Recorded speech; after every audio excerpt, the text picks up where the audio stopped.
Today what will be happening is we'll be letting you know what the portfolios are for the various ministers who will be appearing today, and then they'll be going through a short speech on their policies within that portfolio. Quite exciting, because a lot of them don't even know what that is as yet. So this should be quite good. Before we start, though, a bit of housekeeping. In terms of smoking, please don't smoke. It's against the law. Some of you here a bit older, you'll remember laws. We used to have them. If you do smoke, though, we'll prosecute you. If you're a friend of ours, though, we won't. We'll quickly promulgate some new laws, and we'll have some people smuggle you out of the complex before law enforcement arrives and get you safely to another country where you can go and kill other people at your free will. So that's important. Thank you. Please feel free. Shut up. Fuck off. Please feel free to leave on your phones, tablets, phablets, laptops, Zoom devices, digital recorders, whatever you like, but obviously treat them like voters. Keep them silent. And use the hashtag as well. Hashtag Nando's Mass Hysteria. If you're going to tweet, that's very nice, thank you. And then if at any point you need to relieve yourself, we used to say toilet, but apparently it's rude. So if you need to relieve yourself, we have copies of the Constitution available. They've been printed on 3-ply by the Gupta family. So if you'd like those, you can get them from the New Age. That's very important. Obviously, we want to thank Nando's, who not only teach chicken the truth, but also sponsor this crazy fucking idea. And we like to think of them as the independent electoral chicken. They keep shit square, so that's quite important. And the last time we saw them, we were doing something together called The Gathering, where we even gave Julius Malema a chance to talk. So I think it's going to be fair what you're going to see, and not free, except for you fuckers, because you're in the press. So you get everything for free. So that's the other company, whacked. And then what I'd also just like to say is that each minister will speak for a few minutes about some stuff before we answer questions. Last year we produced and survived the elections, our stiffest election ever, and we honestly had no idea how stiff it would turn out to be. And by stiff I'm referring to the President's cock, which is firmly inserted into the vagina of South Africa, which, as you know, is called Nkandla. So that's something we survived, and we're quite excited. You'll notice a few of... Nkandla. Thank you very much. Thank you. Anus. Who said anus? The Jew. Anyway, so. There's a Jew here? There is a Jew. Fuck, I knew you, DA. Fuck it. So you'll notice we have a few cuts and scrapes. We've decided to be honest about how things are decided in our country. We fuck each other up. That's the basic premise. Whoever can hit the hardest wins. We don't need democracy when you've got fists. That's pointless. It's never going to work, and it's a bit fucking stupid. So this year we've decided to call this tour the Long Bun Fight to Freedom. You don't need Nelson Mandela when you've got berets, overalls, and you just want to kick the shit out of each other. We can take it on our own. So that's quite exciting. A lot of people are concerned about the nation. They want to know what the state of the nation is right now. It's like that. It's basically, it's in the shitter. So we would like to propose that we change things, and we don't go about it with that Rainbow Nation bullshit anymore. Fuck those people. They didn't know what they were talking about. It's lovely for a World Cup, and all a World Cup proves is that corruption started in Europe, not Africa. So what we need to do now is make shit work without the apartheid bug, and we believe that this group of comedians is the patch that's going to fix that. So that's very, very important. So I would like to read from my portfolio. I believe I've now been called the Minister of Non-Communicative Diseases this year.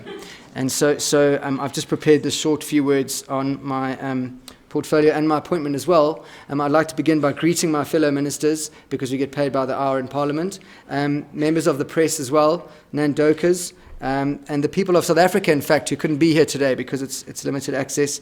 Allow me to begin by saying that I am aware, as so few people are in actual government aware of anything, actually. I'm aware that we are in a state of severe distress as a republic. When people scream in Parliament, pay back the money, we are no longer sure which money, by whom, and to whom it should be paid, and from whom it was stolen in the first place. and that's how confused we become. I believe that not once in our history have so many been failed by so few over so much turned into so little so quickly.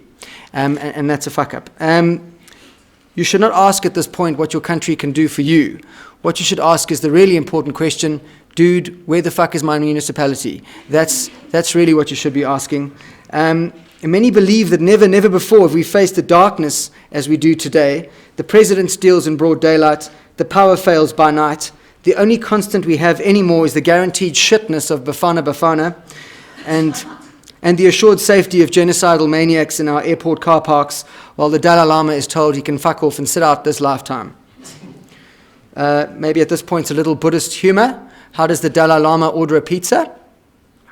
Can you make me one with everything? Didn't expect the press to get that. We live in an age of digital enhancement that has changed our lives forever. Bank robbery now refers to how banks treat their clients. The police now handle crime from the planning to the execution to the shredding of the dockets. And my feeling on that is, why fight it, boys? You're too fat to run and the money's better anyway. Of course, other things have changed. Statutory rape has taken on a whole new meaning. As Minister Lottering will probably attest later. Why would an angry mob waste itself fucking up statues while Steve Hofmeyr is still alive to write songs is beyond me.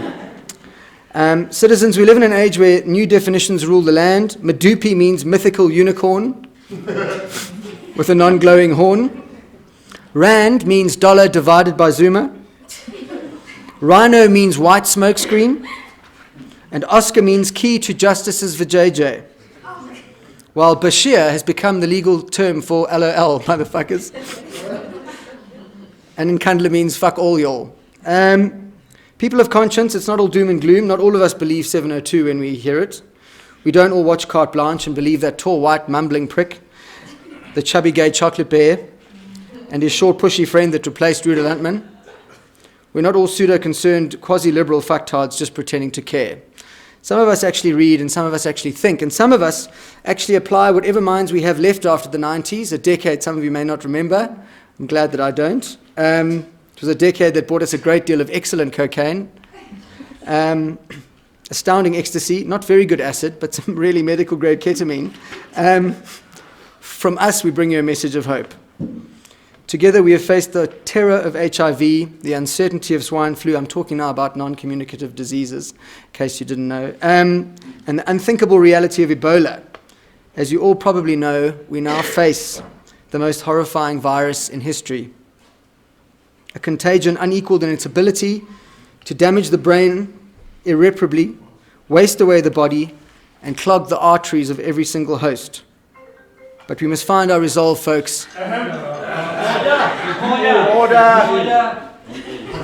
Turn your shit off. Must we hit you again? I'm just talking about Ebola here, for fuck's sakes. What's wrong with you? Once they've got a fucking beret, it's the start of problems. I'm going to read that again, because this joke hinges on the paragraph. Together we face the terror of HIV, the uncertainty of swine flu, and the unthinkable reality of Ebola.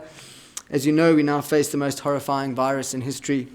A contagion unequaled in its ability to damage the brain, waste away the body, and clog the very arteries of the host. But do not worry, we will find our resolve, and together we will stamp out this scourge. We will beat Banting. Hey. Thank you. It wasn't even a good joke. No, it was better when it was interrupted. It was really shit. Your ending was better, honourable member.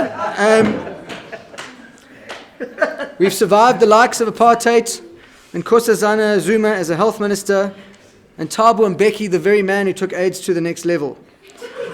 We have sat through speeches by Mangosuthu Buthelezi together. We've read budgets prepared by Danny Jordan, and witnessed the very pale thighs of Martinus van Schalkwyk. Yes, I remember. We watched Serafina with straight faces together, and we even cast Semenya's balls in our collective hand. If there is anything we are good at, citizens, it is survival. I thank you.